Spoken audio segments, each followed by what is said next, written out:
Grégory Bouchlaghem, dit Greg MMA, est une tête incontournable et indissociable du MMA français. Cependant, trop peu de monde connaît sa carrière de combattant. Donc à travers 5 combats qu'il a fait contre des légendes de ce sport, on va revenir sur la carrière de Grégory Bouchlaghem. On va aller vite sur ses débuts. Il est ceinture noire de karaté, il fait des débuts en kempo, pancrace ou jiu-jitsu brésilien et quelques combats en amateur. Il fait vite un magnifique combat contre le belge Ben Dandois au Maroc.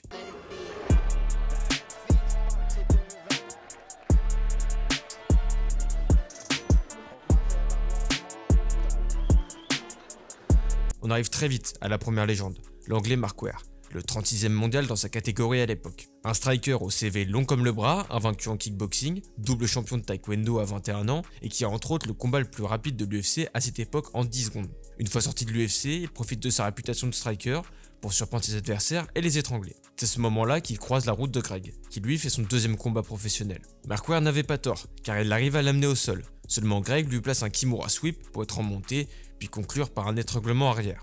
À ce moment, Grégory Bouchlaghem rentre dans l'histoire du MMA français, et ça ne vous a même pas choqué. On est en 2003. À l'époque, il n'y a qu'un seul Français qui a combattu à l'UFC, et affronter un vétéran de l'UFC, c'est quelque chose. Il en existe à peine 200 à l'époque, alors qu'il y en a plus de 1800 actuellement. C'est officiellement le premier Français à gagner contre un combattant qui a remporté un combat à l'UFC, juste historique. Après 2 victoires et une défaite au Cage Warriors, il va rencontrer une deuxième légende, le Russe Andrei Semenov. Andrei Semenov est 33e mondial.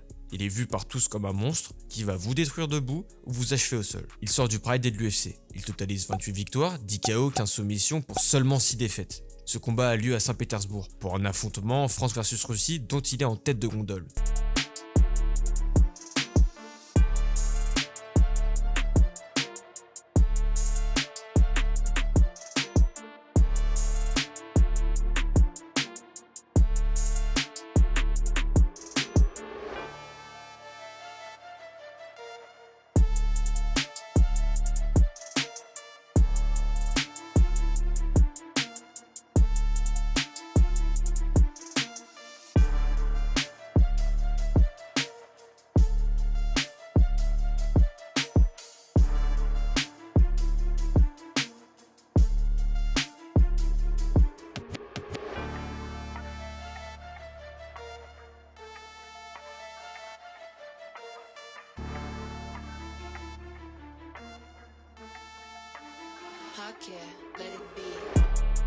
J'espère que vous avez vraiment kiffé cette guerre absolue, qui tient toutes ses promesses.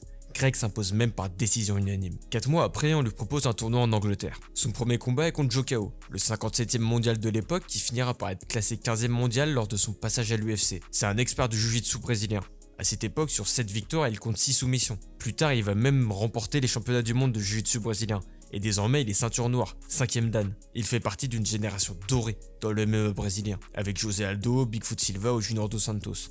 Il existe très peu d'images disponibles de ce combat, c'est pour ça que je vous parle tant de sa carrière, mais ça finira sur une décision partagée en faveur du Brésilien. C'était pas une défaite qui va freiner Grégory Bouchlaghem, car seulement 3 mois après, il affronte Paulo Filho au Pride. A l'époque, le Pride c'est l'organisation numéro 1, et Paulo Filho peut être considéré comme le 5e mondial. Il est invaincu à 10-0, donc 5 victoires au Pride, et chargé comme un buffle. Autant vous dire que c'est annoncé comme un suicide pour le Français.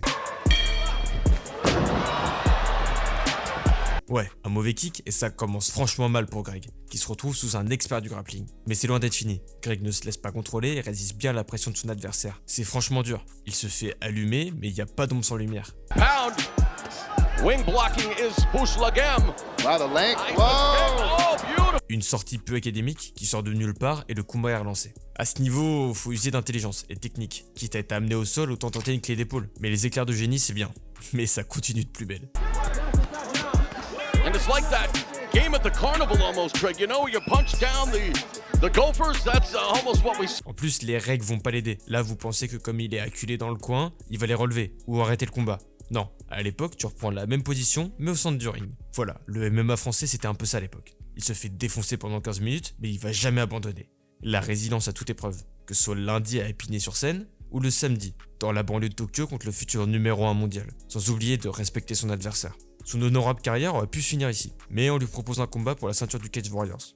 A l'époque, cette ceinture, c'est une porte d'entrée vers l'UFC. Et comme je vous l'avais dit, Greg a un bon niveau, donc il y va. Seulement, son adversaire, c'est Gegard Mousasi. Si son nom vous dit rien, il compte 13 victoires. En finition, il a 2 victoires au Pride et a des marteaux à la place des poings.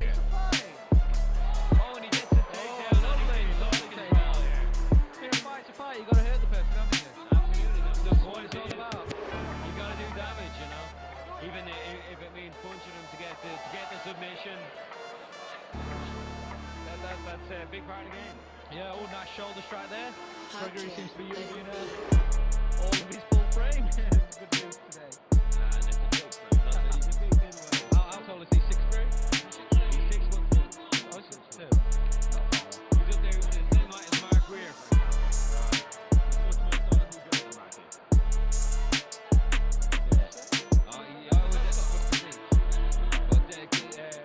Greg Cooks, 5 or 6. He does get down there to the 8. Oh, he's going for a heel hook. Was it knee bar? No, it's heel hook. Alcala, he's could get this. It's definitely the threat. Turning out, Gerald turns out a bit nice. Oh, he's out. That's good control, yeah. Good. Oh, he's going for the ground and pound. He could finish it here. Greg needs to defend this. He needs to get out of that position. He doesn't want to be there. Gerald needs to be. Oh, he's going to stop him. Fantastic stop. C'est dommage, ça commençait plutôt bien pour lui. Puis il a tenté une clé de cheville. Et malheureusement, quand ça passe pas, Mousasi c'est pas le genre de mec à faire des cadeaux. Ça allait vite, et c'est dommage, mais juste pour le contexte, Gegard Mousasi va finir champion du Strikeforce, du Bellator, du Dream, ou classé 4ème à l'UFC. Voilà, c'était l'histoire de Grégory Bush-Laghem en tant que combattant. Lui qui a vu son destin croiser l'UFC plusieurs fois, mais qui n'a jamais réussi à en prendre le chemin. Mais c'est pas grave, car maintenant il est connu comme youtubeur et combat en France à l'Hexagone MMA. Il a même gagné son premier combat par KO et revient vendredi à l'Hexagone MMA 13. Merci d'avoir regardé cette vidéo, j'espère qu'elle vous a plu. N'hésitez pas à aller me suivre sur mes autres réseaux sociaux.